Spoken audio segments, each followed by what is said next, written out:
मेरे को दो चार चीजें समझ आ रही है इसकी। एक तो ये, जैसे इसने 1 साल पहले मेरी वीडियो बनाई थी और उस वीडियो को इसने बनाया कैसे कि एक एनएससी में प्रेस रिलीज हुआ मेरे नाम का कि मैं सेबी रजिस्टर्ड नहीं हूँ और मैं जो एडवाइजरी दे रहा हूँ, जबकि मैंने कभी भी एडवाइजरी का पैसा लिया ही नहीं। आज तक का मेरा रिकॉर्ड है, जो भी लोग मेरे पास में आए हैं उन सभी लोगों का डेटा मेंटेन हुआ है, सबके सिग्नेचर है और फिजिकल कॉपी है मेरे पास में। उसके लिए क्या करता है गुरुजी, इसका मार्केटिंग स्ट्रेटेजी क्या है कि कोई व्यक्ति बड़ा बिजनेस कर रहा है, कोई मान लीजिए 100 करोड़ का 200-500 करोड़ का धंधा कर रहा है, तो मान लीजिए वो अपना पैसा 1 लाख रुपए, मान लीजिए ये तो लोगों से लूटा हुआ पैसा है, तो अब उसमें से 1 लाख रुपए खर्च कर देगा कोई एडवर्टाइज के लिए, जैसे फेसबुक में एडवर्टाइज चला दिया आपके नाम पर, ठीक है, और उसी प्रूफ को सेबी को सबमिट कर देगा। क्या मतलब कैसे वो चलाएगा कि मतलब क्या चलाएगा? कुछ भी एड चला सकता है ना, जैसे कि हम कॉल टिप प्रोवाइड करते हैं या ऐसा कुछ, मतलब उस तरह का उसका मॉडल है, लोगों को टारगेट करके। ये आपको कैसे पता?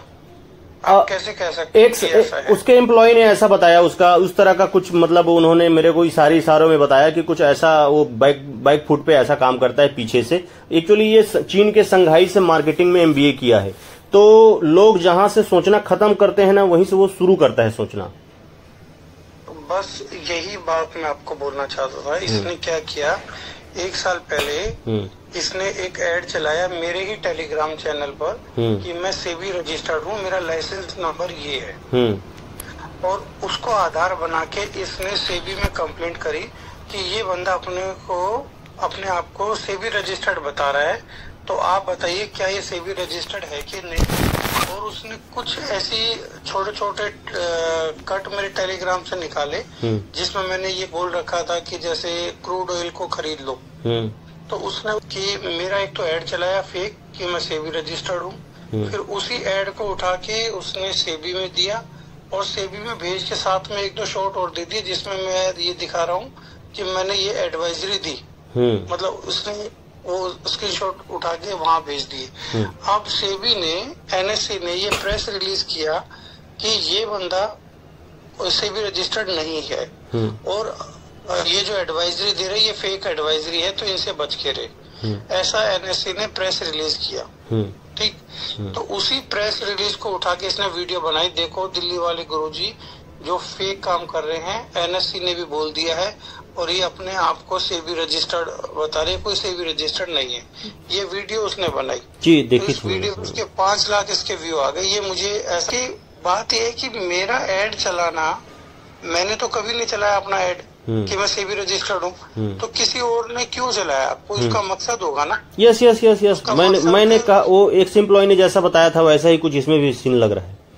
तो वो जो एक्स एम्प्लॉय है उनसे मेरी बात हो सकती है कि इसने अगर ऐड चलाया होगा तो वो ऐड पता चल जाएगा, पैसा भरा होगा पर्टिकुलर एड के मसले पे तो मैं कुछ नहीं कह सकता, पर उन्होंने ऐसा मतलब संकेत में बताया कि जैसा लोग मतलब सामान्य सोच नहीं सकते वैसा उसका थॉट प्रोसेस रहता है, उसको अंजाम देने का तरीका होता है।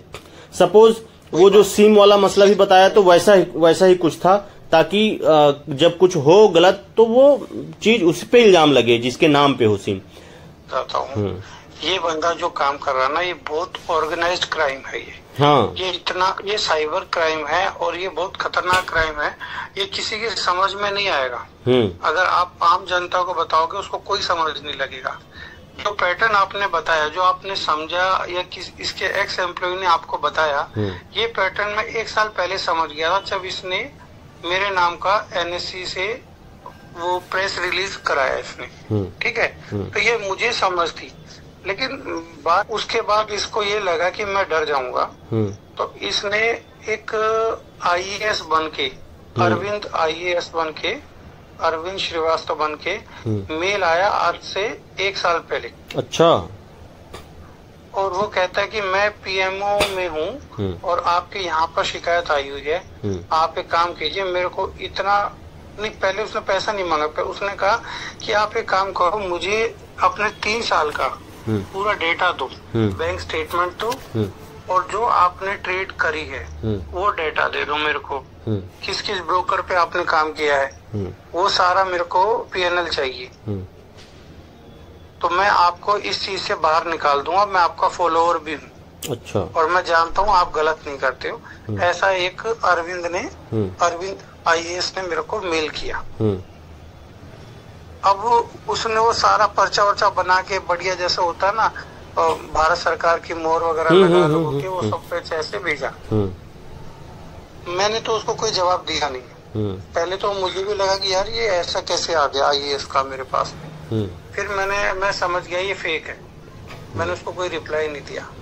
अब मैंने उसकी एक वीडियो देखी, जो उस वीडियो में वो किसी यूट्यूबर के बारे में बता रहा था और कह रहा था कि इस यूट्यूबर का जो हमारे पास में पूरा डेटा है और इसका अभी तक इतना नुकसान हो चुका है, ये उसका PNL है। तो मुझे ये बात नहीं समझ आ रही, किसी थर्ड पर्सन का PNL उसके पास कैसे आ गया। और फिर वो बता रहा है कि इसने इतना टोटल कमाया 3 साल के अंदर, 50 करोड़ या 100 करोड़। तो जो 100 करोड़ उसने कमाया, उसके पास कैसे जानकारी है कि 100 करोड़ उसने कमाया है? वो किसी बैंक स्टेटमेंट कहाँ से आ सकती है? तो फिर मेरा दिमाग मेरे को जो हिट किया वो ऐसे किया कि इसने अरविंद बन के IAS बन के मुझसे 2 चीजें मांगी थी। एक तो इसने मांगी थी कि अपना PNL दो, दूसरा बैंक स्टेटमेंट दो। अच्छा।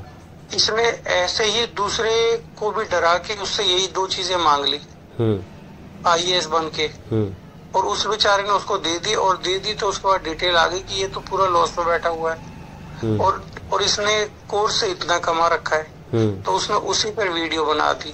तो ये बात मैं समझ गया कि जो मेरे पास अरविंद का जो मैसेज आया हुआ है, अरविंद श्रीवास्तव जो IAS है, वो दरअसल यही है। अच्छा। सेटलमेंट का भी धंधा करता है। जैसे पिछले दिनों इन्होंने रुचिर गुप्ता को एक्सपोज किया, 12 मिनट का ग्लिम्स झलक बताया, सेबी का जवाब आ गया है करके, पर जवाब क्या आया है? उसके बाद वीडियो रफा दफा। हाँ, सेटलमेंट यही तो है। अभी जैसे मेरे पास उसने मैसेज डाला कि भाई 10,000 USDT दे दो, इतना काम था। अवधूत साठे पर जो सेबी की जो भी इंक्वायरी गई है वो इसकी वजह से गई है। यस। क्योंकि इसने क्या किया, अपने बंदे भेज दिए वहाँ पर, 10-12 हजार रुपए दे दिए, 10-12 हजार दे के वहाँ भेज दिया। और अवधूत साठे ने जैसे कोई स्टॉक के बारे में बताया कि आप ये खरीद सकते हो, ये वाला स्टॉक खरीद लो। तो उसने क्या किया कि ये जो स्टॉक था इसमें वॉल्यूम कम था, तो इसको पंप और डंप किया इसने। तो वो झूठा ब्लेम लगा के सेबी की कार्रवाई करवा दी इसने। तो ये इस तरीके की चतुराई करता है। तो क्या हमारे कितनी निगरानी कर लो, क्योंकि ये अंदर की चीज है ना। अब आप ये बताओ, मैं कैसे काम करता हूँ, जो भी काम करता हूँ मुझे पता है ना। आप कभी भी नहीं बता सकते मेरा तरीका क्या है, मेरे एम्प्लॉय भी नहीं बता सकते कि मेरा तरीका क्या है काम करने का, क्योंकि वो मैं ही करता हूँ ना, कोई और नहीं करता। समझो इस बात को। तो और कोई अपनी सीक्रेट चीजें किसी को बताएगा भी नहीं। है कि ये लोगों का फेक वो बनाता है, फेक एड बनाता है, फेक कंप्लेंट करता है, ये मैं जानता हूँ। अभी इसका एक बंदा फंसा हुआ है। इसके बंदे ने क्या किया है, मेरे ही स्टूडेंट जो कुछ लोग हैं, जो ये बंटी है, मेरे पास प्रूफ है उसका, बंटी का।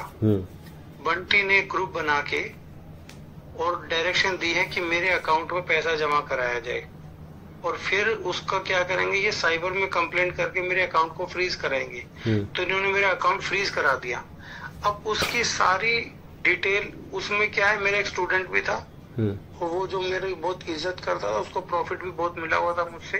तो उसने वो सारे स्क्रीनशॉट वगैरह मेरे पास भेज दिए कि ये षड्यंत्र रच रहे आपके खिलाफ। तो मुझे उसी दिन से ये बात समझ आ गई, कोई बंटी नाम का मेरे पास प्रूफ भी है, इस पर मैं FIR भी कराने वाला हूँ। ठीक, वो मेरी बात चल रही है, इस पर FIR हो जाएगी जी। नहीं मिलेगी, ऐसा काम करना है इस तरह से। इसको बहुत डर लगता है, इसको पसीने आ जाते हैं मेरे नाम से। ठीक है, मैं आप देखना मैंने कितनी वीडियो बनाई है। अभी इसको भूरे बाल वाला कुत्ता सब लोग जानते हैं, भूरे बाल वाला कुत्ता मैं ही बोलता हूँ। हाँ, वो तो आपके कभी जवाब नहीं आता है। उसको ये पता है मेरी वीडियो का जवाब देगा तो उसकी फिर हालत खराब होगी। किसी ने भी, इसने सबके लिए कोशिश करी है, इस सबको गिराने के लिए अब्दुल साठे को गिरा दिया।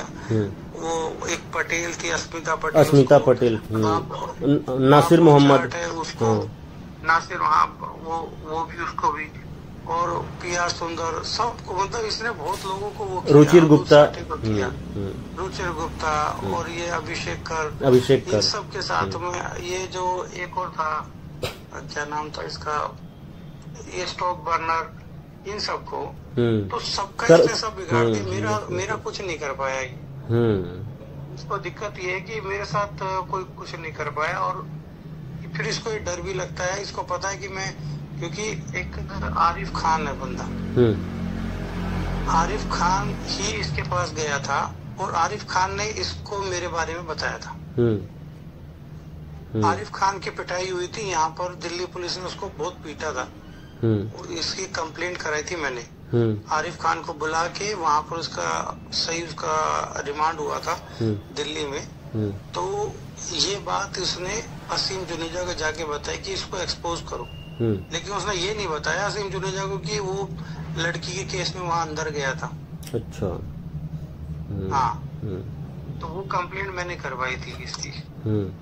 तो फिर उसके बाद में, फिर जब ये फंसने लगा ना आरिफ खान, इसने वीडियो बना दी, मेरी वीडियो बना दी, मैंने आरिफ खान को कहा तो सुधरेगा नहीं, मेरे को दोबारा तेरी कंप्लेंट डालनी पड़ेगी। तो फिर इसने उसको बोला कि भाई मैं उसको बोलता हूँ कि वो ऐसा काम ना करे, दोबारा कभी आपकी वीडियो नहीं बनाएगा। फिर इसने उसको डरा दिया, धमका, मतलब बता दिया कि भाई वो ऐसे ऐसा काम कर देता है और थाने में बुला लेगा, तुम्हारी एस्टेसी कर देगा वो।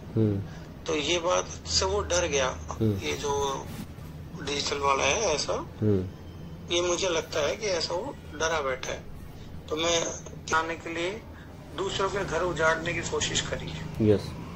दूसरे का घर उजाड़ने वाले का घर कभी चलता ही नहीं। इसको जेल की सलाखों के पीछे जाना पड़ेगा, ये कंफर्म है, ये तय है। और जो मैं बोल देता ना वो सत्य होता है। गुरुजी जो कहते हैं कभी मिथ्या हुआ है क्या? ठीक, वो कभी मिथ्या नहीं होगा, ये सत्य ही होना ही है। अब ये कैसे जाएगा जेल, किस दिन जाएगा, वो जिस दिन आप उसको जाते हुए देखोगे उस दिन आपको मेरी बात याद आएगी कि जो बोल दिया वो सत्य है।